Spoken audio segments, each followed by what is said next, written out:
प्रिय भक्तगण, आज हम आपको एक कथा का श्रवण करा रही हूँ जो सुनने मात्र से आपके जीवन में सुख, संपत्ति और धन की वर्षा होगी। तो चलिए कथा को प्रारंभ करते हैं।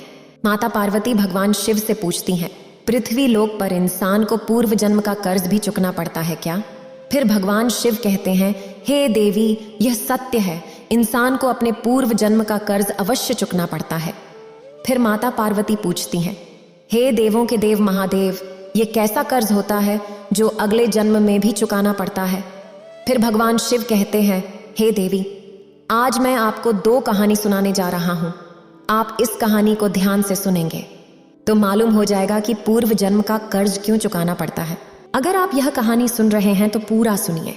इस कथा को आधा अधूरा छोड़कर जाने की गलती मत करिएगा, क्योंकि इस पवित्र कथा को पूरा सुनने से मनचाहा फल की प्राप्ति होगी। इसलिए इस कथा को पूरा सुने। आप शिव भक्त हैं तो भोलेनाथ का अनादर ना करें। तो चलिए कहानी प्रारंभ करते हैं। बहुत समय पहले की बात है। रामपुर में लाला गोरखनाथ रहते थे। जब वे निर्धन थे तब उन्हें धन की अधिक लालसा नहीं थी, लेकिन जैसे ही उनके पास थोड़े पैसे आए, वे दिन रात उन्हें बढ़ाने की चिंता में डूब गए। धन की तृष्णा ऐसी ईंधन है जो बढ़ते रुपयों के साथ बढ़ती जाती है। लाला गोरखनाथ सोचते थे कि काश कोई ऐसी युक्ति मिल जाए जिससे कुछ ही दिनों में वे लाखों रुपए जमा कर लें। पहले वे रुपए पैसे को हाथ का मैल समझते थे, लेकिन तब वे मूर्ख थे। अब उनकी आंखें खुल गई थीं और वे साधु और महंतों की सेवा में लगे थे। उन्हें बड़ी ही श्रद्धा थी। इसके अलावा लालच की भड़कती हुई ज्वाला ने उनके अन्य सभी गुणों को भी जला दिया था, लेकिन उनका अंतरात्मा हमेशा के लिए नष्ट हो गया था। यह नहीं था कि कभी कभी उनकी पुरानी आदतें उन पर हावी नहीं होती थीं। जिस प्रकार कभी कभार युवा चेहरे में बचपन की झलक दिखाई देती है, लेकिन यह अवस्था भी स्थायी नहीं रहती थी। नए स्वभाव के सामने पुराने विचार ऐसे दब जाते थे जैसे बुढ़ापा युवावस्था को परास्त कर देता है। जब भी लाला गोरखनाथ के द्वार पर कोई साधु महंत आता तो उनका मुख फूलों की तरह खिल उठता था, परंतु आदर सत्कार के समय वह श्रद्धा ना रहती थी। एक बार की बात है, संध्या का समय था। लाला गोरखनाथ के द्वार पर एक साधु आकर रुका और बोला, क्यों बेटा, रात काटने के लिए साधु को स्थान मिल जाएगा। साधु का मुख संतोष की मूर्ति था और आंखें अमृत के कटोरे। लाला गोरखनाथ का हृदय भक्ति भाव से भर गया। वो झुककर बोले, सिर आंखों पर। फिर साधु ने मुस्कुराकर कहा, बेटा, आजकल के समय में तुम्हारे जैसे भक्त पुरुष कहीं कहीं विरले ही मिलते हैं। संसार से धर्म का भाव ही जैसे उठ गया है। गोरखनाथ का हृदय खिल उठा। अपनी प्रशंसा साधु के मुख से सुनकर उनको ऐसा प्रतीत हुआ मानो उन्हें स्वर्ग मिल गया हो। होठों पर शब्द आ ही गए थे, लेकिन उन्हें दबा दिया और उन्होंने कहा, महाराज, अगर हम संतों की सेवा नहीं करेंगे तो इस मानव जीवन का क्या लाभ? संत महाराज कमरे में दाखिल हुए। लाला गोरखनाथ ने उनके सत्कार में कोई कमी नहीं छोड़ी। उन्होंने बासमती चावल पकवाए, मीठे दही के बड़े तैयार किए और दाल और सब्जियों में इतना घी डाला कि वह जैसे नदी की धारा में जल बहता है। भले ही लाला गोरखनाथ इतने पौष्टिक आहार देने के पक्ष में नहीं थे, लेकिन इस संत की बातों में कुछ ऐसी शक्ति थी कि उनके वर्षों पुराने विचार चंद पलों में बदल गए। जैसे सूखी धरती पर एक दिन की बारिश से हरियाली छा जाती है। इस भक्तिभाव से संत का दिल खुश हो गया। रात भर बातें होती रहीं, ज्ञान और भक्ति की चर्चाएं चलती रहीं। अंत में गोरखनाथ ने पूछा, महाराज, आप साधु कैसे बने? साधु ने हंसकर उत्तर दिया, बेटा, बुढ़ापा आ गया है, अब क्या सारी उम्र गृहस्थी में ही फंसा रहूंगा? कुछ हरि भजन भी तो करना चाहिए। तुम्हारी कृपा से बहुत रुपया कमाया, 5 पुत्र हैं और 1 कन्या। अब रुपया पैसा सब उन्हें बांट दिया और तीर्थ यात्रा को जा रहा हूँ। गोरखनाथ ने साधु की तरफ देखा और पूछा, तो आपने अपना सब कुछ बच्चों को दे दिया या अपने पास भी कुछ रखा है? साधु ने उत्तर दिया, मेरे हाथ में जो ये लाठी देखते हो, यह अंदर से खोखली है। इसमें मैंने 200 सोने की मोहरें डाल रखी है। यात्रा में कभी कभी धन की आवश्यकता भी पड़ जाती है। यह कहते कहते साधु को नींद लग गई, लेकिन गोरखनाथ की आंखें जाग रही थीं। वे बार बार लाठी को देख रहे थे और मन ही मन कुछ सोच रहे थे। लोभ धर्म के पीछे छुपा हुआ था और कुछ समय तक इस संघर्ष में यही हाल रहा। अंततः लोभ ने धर्म को हरा दिया। गोरखनाथ ने लाठी उठाई, पर उनके हाथ पैर कांप रहे थे। उनकी अंतरात्मा ने एक बार फिर से फड़फड़ाना शुरू किया, लेकिन लोभ के दृढ़ हाथों ने उसे दबा दिया। गोरखनाथ ने लाठी खोली और उसमें से सोने के मोहरे निकाल लिए और उनकी जगह सामान्य सिक्के भर दिए। अगले दिन सुबह साधु महाकाल के लिए तैयार हो गया। गोरखनाथ का दिल धड़क रहा था। उन्हें डर था कि कहीं साधु को शक न हो जाए। इस ख्याल से उनका चेहरा पीला पड़ता जा रहा था, लेकिन साधु को इस बात की कोई खबर नहीं थी। वह हंसते हुए बातें कर रहा था और रात की मेहमान नवाजी के लिए बार बार धन्यवाद दे रहा था। जाते समय गोरखनाथ ने कहा, महाराज, मेरे यहाँ संतान नहीं है। कृपया भगवान शिव से प्रार्थना करें कि हमारे यहाँ संतान हो जाए। वैसे तो हम पापी हैं, हमारी प्रार्थनाओं का कोई असर नहीं होता। आप महात्मा हैं, भगवान भोलेनाथ आपकी बात जरूर सुनेंगे। साधु ने उत्तर दिया, सुनेंगे या नहीं ये तो वही जाने, लेकिन मैं तुम्हें आशीर्वाद देता हूं कि भगवान शिव तुम्हें संतान दे।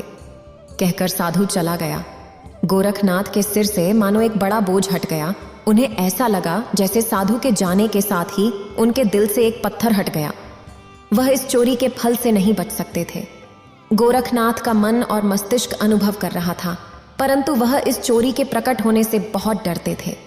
चोरी का प्रकट होना प्रत्यक्ष था, किंतु उसका फल भविष्य के पर्दे में था। मनुष्य वर्तमान समय के सामने भविष्य की परवाह नहीं करता। इधर साधु महाराज महाकाल पहुंचे तो उनका हृदय प्रसन्न हो गया। यहाँ साधु संतों को देखकर उसे ऐसी प्रसन्नता हुई मानो स्वयं भगवान शिव के दर्शन हो गए हों। उनका मन महादेव में लीन हो गया। एक हलवाई को बुलाकर बोले, मैं एक महामृत्युंजय जाप करना चाहता हूँ, जिसमें महाकाल के सभी साधुओं को भोजन दिया जाएगा। इसका कुल खर्च कितना होगा? हलवाई ने अनुमान लगाया और जवाब दिया कि 1000 रुपये में सब कुछ शानदार ढंग से हो जाएगा। साधु ने थोड़ी देर सोचा और कहा, क्या तुम यह सारा प्रबंधन कर पाओगे? हलवाई ने उत्तर दिया, जी हाँ, पूरी तरह से कर सकते हैं। तो सारा प्रबंध तुम ही करो, जो भी खर्च होगा मैं चुका दूंगा। इसे कहते हुए साधु ने अपनी लाठी की ओर देखा और हलवाई ने जवाब दिया, महाराज, आप चिंता न करें, सब प्रबंध हो जाएगा। अगले दिन महामृत्युंजय का जाप हुआ और महाकाल में बड़ी धूम मची। लोग देखकर खुशी से झूम उठे। उन्होंने कहा कि इतने उदारता और भक्ति भावना से भरे जाप को पहले कभी नहीं देखा गया। ऐसे दानी लोगों की कोई कमी नहीं है, जिनके पास धन की कोई कमी नहीं होती है। वे मुकदमेबाजी में लाखों लुटा देते हैं, बेटे के ब्याह पर लाखों उड़ा देते हैं, परंतु धर्म की राह पर 1 पैसा भी खर्च नहीं करते। ये मनुष्य सच्चा मनुष्य है, जिसने अपना धर्म समझा और धर्म के सामने पैसे का मोह नहीं देखा। अपनी प्रशंसा सुनकर साधु का दिमाग 7वें आसमान पर पहुंच गया और उसका हृदय आनंद में हिलोरें लेने लगा। साधु प्रसन्न हो रहा था, परंतु उसका भाग्य रो रहा था। शाम हुई। साधु ने अपने कमरे का दरवाजा बंद किया और लाठी को खोल कर देखा। लाठी के अंदर साधारण सिक्के देखकर उसका हृदय कांप गया। उसे ऐसा प्रतीत हुआ मानो कोई भयानक स्वप्न देख रहा हो। उसे अपनी आंखों पर यकीन नहीं हो रहा था। वह चाहता था कि यह स्वप्न जल्द से जल्द टूट जाए, पर यह कोई ऐसा स्वप्न नहीं था जिससे नींद खुल जाए। उसने बार बार अपनी आंखें मलकर उन साधारण सिक्कों को देखा। उसे लग रहा था कि अब मेरी गलती सुधर जाएगी, पर ऐसा नहीं हुआ। साधु के चेहरे पर पसीने की बूंदें झलक उठीं। हलवाई को हिसाब थोड़ी ही देर में देना था। उसने सोचा, अब क्या होगा? अपमान की छवि उसकी आंखों के सामने खिंच गई। साधु कांपते हुए खड़ा हो गया। अपमान का ख्याल अपमान से भी ज्यादा डरावना लग रहा था। साधु में इसे सहन करने की शक्ति नहीं थी। वह कुछ देर तक सोचता रहा। तब संत ने दरवाजा बंद कर दिया और साथ ही उम्मीदों के द्वार भी बंद हो गए। संत ने चारपाई की रस्सियों को निकाला और उन्हें छत से लटका दिया। मौत दरवाजे पर खड़ी थी। संत की अंतरात्मा ने उपदेश दिए, दिमाग ने सलाह दी, पर निराशा ने हर तरफ अंधेरा कर दिया। संत का चेहरा मृत व्यक्ति की तरह सफेद पड़ गया। तब उसने चारपाई पर खड़े होकर अपनी गर्दन में फंदा डाला और कांपते हुए पैरों से चारपाई को ठोकर मार दी। संत फांसी पर झूल गया और उसकी मौत हो गई। सुबह बहुत खुशनुमा थी, लेकिन किससे पता था कि शाम इतनी दुखद होगी। कुछ समय बाद यह घटना हर बच्चे के मुंह पर थी। संत तो मर गया, लेकिन उसका आशीर्वाद अभी भी जीवित था। 1 साल के भीतर ही गोरखनाथ के घर में एक पुत्र का जन्म हुआ। गोरखनाथ ऐसे प्रसन्न थे मानो सारे संसार का धन मिल गया हो। अंधेरे घर में प्रकाश हो गया था। उनके पैर धरती पर ना पड़ते थे। बालक का नाम कर्ण संस्कार बड़ी ही धूमधाम से किया गया। इस उत्सव के अवसर पर एक बड़ा भोज दिया गया। उस दिन गोरखनाथ ने अपनी सारी जिंदगी की कंजूसी निकाल दी और रुपये को पानी की तरह बहाया। बालक का नाम हरिनाथ रखा गया। जैसे जैसे वह आयु में बढ़ता जाता, गोरखनाथ की कामनाएं पल्ला पसारती जाती थीं। हरिनाथ बहुत ही सुशील बालक था। उसकी बुद्धि देखकर आश्चर्य होता था। लोग कहते थे कि यह कुल का नाम बढ़ाएगा।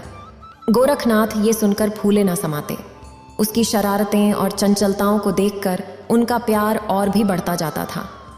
इसी प्रकार 6 वर्ष बीत गए। हरिनाथ स्कूल में पढ़ने गया। वहाँ उसके गुणों का विकास होने लगा। वह हमेशा अपनी कक्षा में अव्वल आया करता था। गोरखनाथ यह देखकर ईश्वर का शुक्रिया अदा करता था, लेकिन कभी कभी जब उन्हें उस साधु के साथ अपने दुर्व्यवहार की याद आती तो उनके दिल में चुभन होती और उनकी आत्मा पर एक अनजाना डर छा जाता था। उन्हें बार बार अपने ऊपर गुस्सा आता था। वे अक्सर मन ही मन दुखी होते रहता कि मेरी बुद्धि पर क्या पर्दा पड़ ठेठ गया था कि मैंने ऐसी मूर्खता की। लेकिन बीता हुआ समय उनके हाथ में नहीं आ सकता था। उन्होंने सोने की 200 मोहरें को रूमाल में बांधकर एक संदूक में रख दी और निश्चय किया कि वे उस साधु को दे देंगे। उन्होंने साधु की खोज शुरू कर दी। कई लोगों को भेजा गया, लेकिन वे साधु तक नहीं पहुंच सके। इतना समय बीत गया कि गोरखनाथ उस घटना को भूल गए थे, परंतु सोने की मोहरें अभी भी एक रूमाल में लिपटी संदूक में पड़ी थीं। समय गुजरता गया और हरिनाथ अब 20 वर्ष के हो गए थे। वसंत के दिनों में जब खेतों में सरसों खिल रही थीं, गोरखनाथ अपनी पत्नी और बेटे हरिनाथ के साथ महाकाल के लिए निकल पड़े। वहां पहुंचकर वे एक सराय में ठहरे। वहां गोरखनाथ को पता चला कि उनके बेटे हरिनाथ की प्रकृति साधुओं जैसी थी। वह दिन रात साधुओं के डेरे में समय बिताता और जब भी किसी दीन, दुखी या गरीब को देखता उसकी मदद करता। इसे देखकर गोरखनाथ बहुत परेशान होते थे, पर वे कुछ कर नहीं पाते थे। हरिनाथ का मुख देखकर उनका क्रोध तत्काल ही उतर जाता था। वह बहुत सोचते थे, परंतु हरिनाथ के इस स्वभाव का कारण उन्हें समझ में नहीं आता था। एक बार सायंकाल की बात है, हरिनाथ महाकाल में ही अपने डेरे की तरफ लौट रहा था कि रास्ते में एक बूढ़ा आदमी उसे रोता हुआ मिला। हरिनाथ ने आश्चर्य से पूछा, क्यों भाई, रोते क्यों हो? क्या कहूं कहते हुए लज्जा आती है। फिर भी बताओ तो मैं गंगा जी में डूबकर अपना जीवन खत्म करने जा रहा हूं, क्योंकि मुझे व्यापार में घाटा हुआ है और मेरे सिर पर बहुत सा कर्ज है। व्यापार में नुकसान हुआ है और कर्ज भी है, पर यह तो छोटी सी बात है। उस बूढ़े व्यक्ति ने अजीबोगरीब नजरों से हरिनाथ की ओर देखते हुए कहा, मुझे अपना कर्ज चुकाना है, नहीं तो मेरे पास आत्महत्या करने के अलावा कोई विकल्प नहीं बचेगा। हरिनाथ कुछ देर तक चुप रहे। यह मौन उस दुर्भाग्यशाली बूढ़े व्यक्ति के लिए एक उम्मीद बन गया। उनके आंसू थम गए। फिर हरिनाथ ने पूछा कि कितने पैसों की जरूरत है तुम्हें? जब इंसान निराश होता है तब उसे हर कदम पर उम्मीद नजर आती है। बूढ़े व्यक्ति ने हिसाब लगाकर जवाब दिया कि मेरे सिर पर लगभग 2000 का कर्ज है। हरिनाथ फिर से कुछ देर के लिए चुप रहे। फिर उन्होंने कहा, चिंता मत करो, इंतजाम हो जाएगा। बूढ़े आदमी ने पूछा, तो कब तक? आज ही रात तक कर दूंगा। तुम मुझे कहाँ पर मिलोगे? बूढ़े ने कहा, चौक पर जो हलवाई की बड़ी दुकान है वह मेरी ही दुकान है, मैं तुम्हें वहीं पर मिलूंगा। हरिनाथ भागता हुआ वापस सराय में पहुंचा। उस समय उसके हृदय में हलचल सी मची हुई थी। उसका चित्र व्याकुल था। वह चाहता था कि जितनी जल्दी हो सके हलवाई का संकट दूर कर दे। उसे किसी दिव्य शक्ति ने विश्वास दिला दिया था कि इस हलवाई की सहायता करना मेरा धर्म है। वह एक विशेष भावुकता के साथ डेरे पर पहुंचा। माता और पिता दोनों कहीं बाहर गए हुए थे। हरिनाथ का रास्ता साफ हो गया।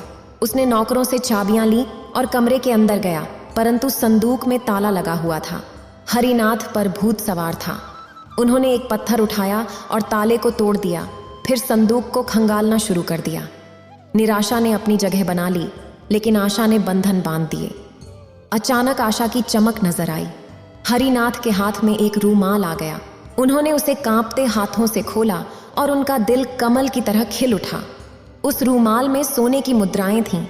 ये वही सोने की मुद्राएं थीं जिन्हें गोरखनाथ ने कभी एक साधु से चुराया था।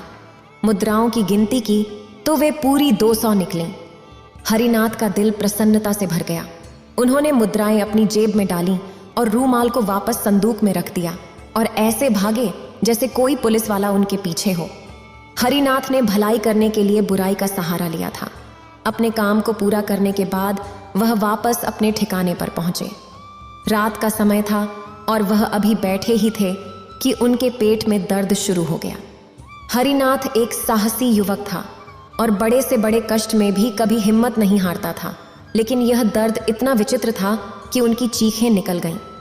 गोरखनाथ ने भी जब देखा तो उन्हें लगा जैसे कोई आपदा आने वाली है। वे डॉक्टर के पास भागे, पर वापस आने से पहले ही हरिनाथ ने प्राण त्याग दिए। जब गोरखनाथ ने यह सुना तो वे गिर पड़े और कई दिनों तक बीमार रहे, परंतु हरिनाथ के साथ क्या हुआ था यह आज तक उन्हें समझ नहीं आया। एक दिन उन्होंने संदूक में हाथ डाला तो उन्हें मोहरों वाला रूमाल नहीं मिला। तभी उन्हें कई वर्षों पुरानी एक घटना याद आई, लेकिन उन मोहरों के खो जाने और हरिनाथ की मृत्यु के बीच का संबंध उन्हें कभी समझ नहीं आया। फिर भगवान शिव कहते हैं, हे देवी, कहानी सुनने वालों ने शायद समझ लिया होगा कि इन दोनों घटनाओं में क्या संबंध था। वास्तव में वह साधु जिसकी मोहरें गोरखनाथ ने चुराई थीं, उसने गोरखनाथ के बेटे हरिनाथ के रूप में पुनर्जन्म लिया था।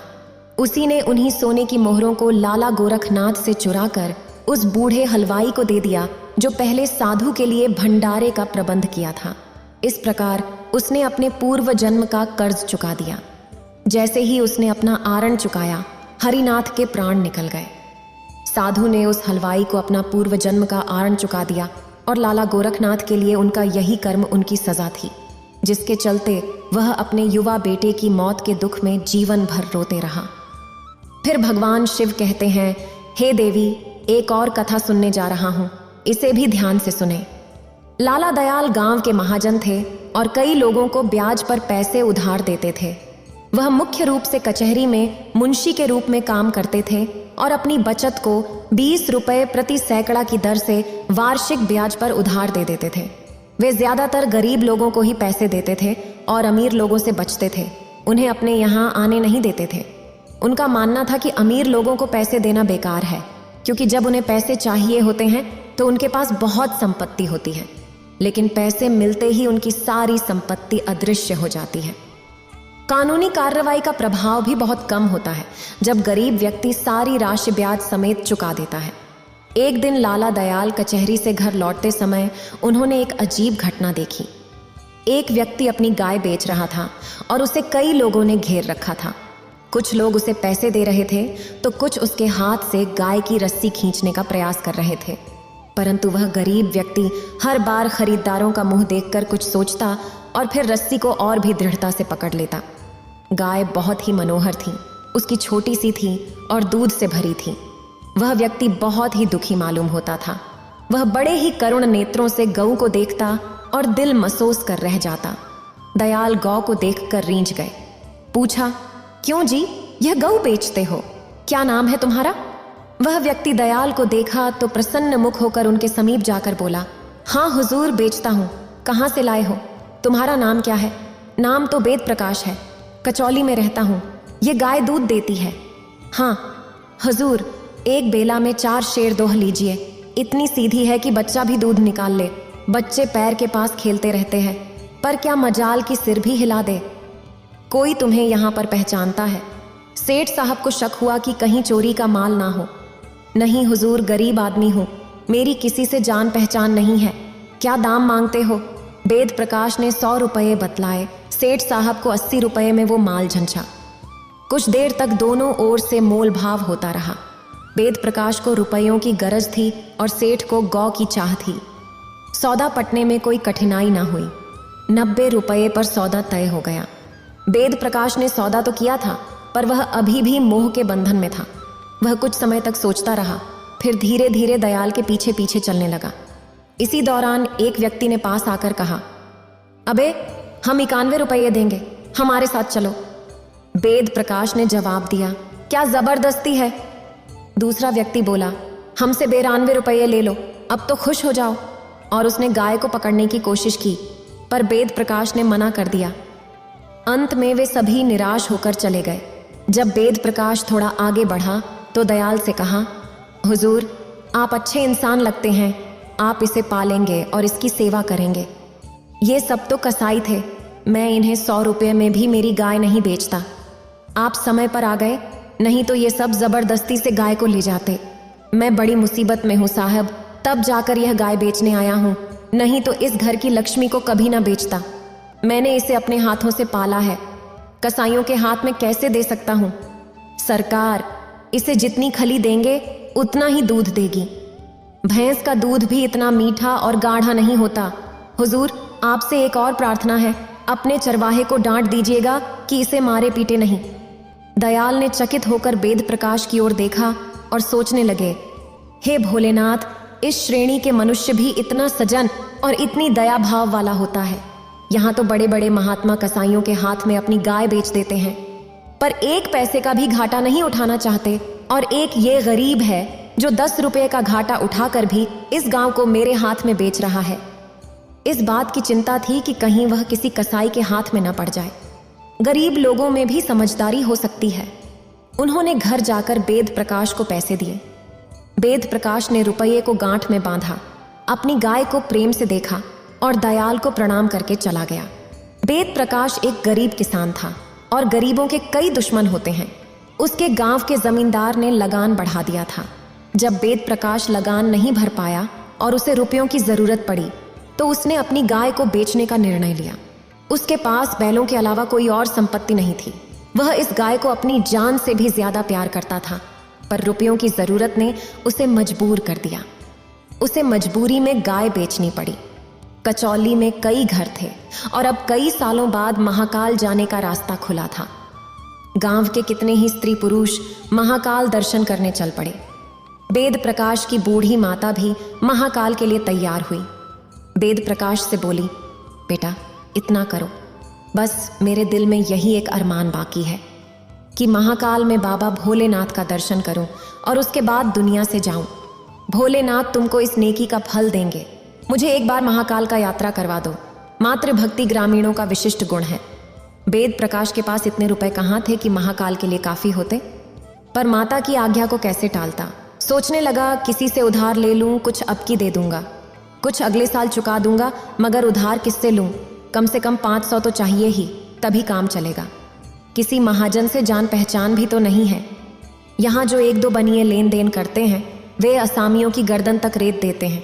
चलूं लाला दयाल के पास, इन सब से तो वही अच्छे हैं। मैंने सुना है कि ये लोगों से वादे के बदले में पैसे देते हैं और एक बार जो पकड़ लिया तो छोड़ते नहीं हैं। हाँ, ये जरूर है कि ये लोग अपने कर्जदारों के साथ धोखाधड़ी नहीं करते और सब कुछ स्पष्ट रखते हैं।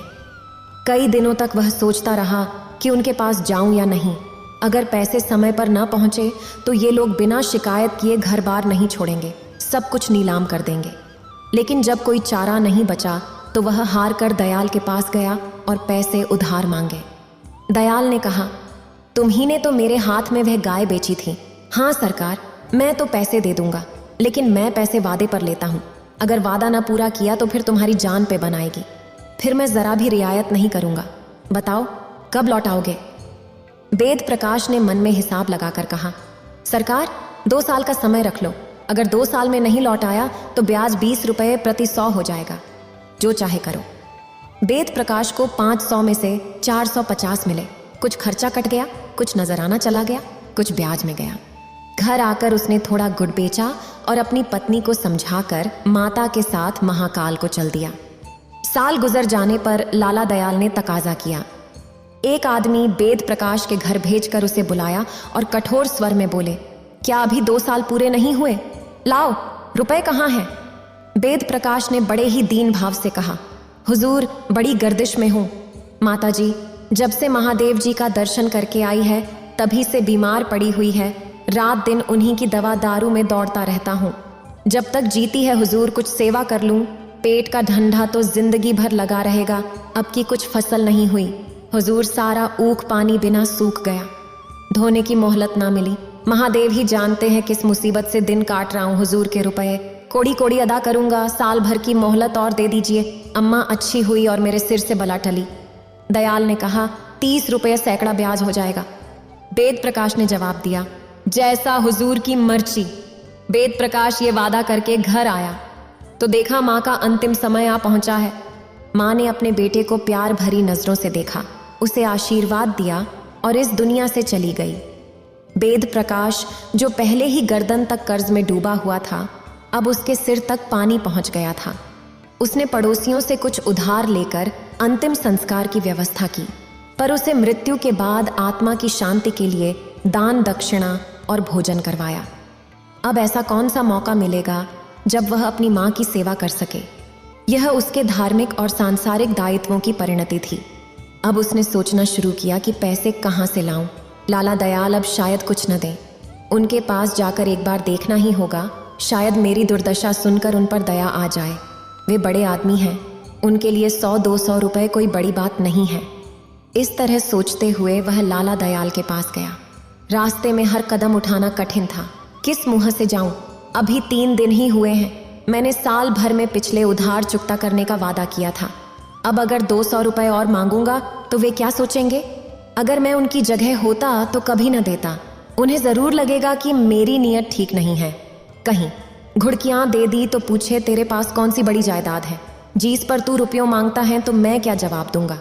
जो कुछ जायदाद है वह यही दोनों हाथ हैं, उसके सिवा यहाँ क्या है?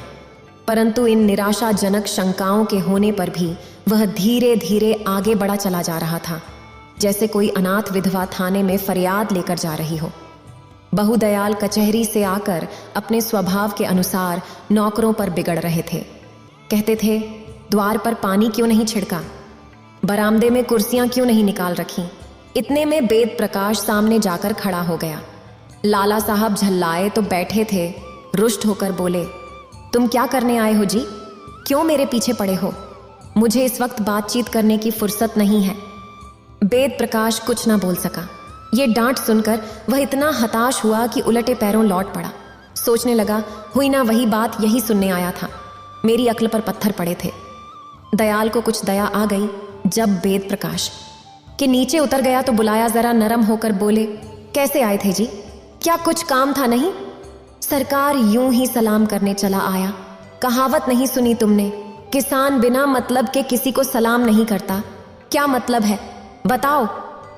वेद प्रकाश फूट फूट कर रोने लगा। दयाल ने अनुमान लगा लिया, उसकी मां का निधन हो गया है। उसने पूछा, क्यों? वेद प्रकाश, क्या तुम्हारी मां स्वर्गवास हो गई है? हाँ, आज 3रा दिन है। रोने से क्या लाभ? धैर्य रखो, भोलेनाथ की यही इच्छा थी। ऐसी मृत्यु पर शोक नहीं करना चाहिए। आपके हाथों से उन्हें आग मिल गई, अब और क्या चाहिए? मैं कुछ कहने आया हूं, लेकिन हिम्मत नहीं हो रही। पहले से ही बहुत कुछ बाकी है, अब और किस मुंह से मांगूं? पर भगवान शिव जानते हैं कि कहीं से 1 पैसा भी नहीं आ रहा। मुझे ऐसा काम करना पड़ा है कि अगर नहीं करूं तो जीवन भर पछताऊंगा। मैं आपसे कुछ कह नहीं सकता, आगे आप मालिक हैं।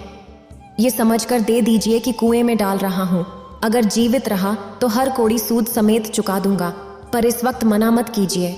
सेठ साहब ने कहा, 500 रुपये तो हो ही गए हैं, 200 और मांगते हो? 2 साल में कुल 1000 हो जाएंगे, इसकी खबर है। भोलेनाथ चाहे तो 2 बीघा गन्ना उग जाए तो 1000 रुपये आ सकते हैं।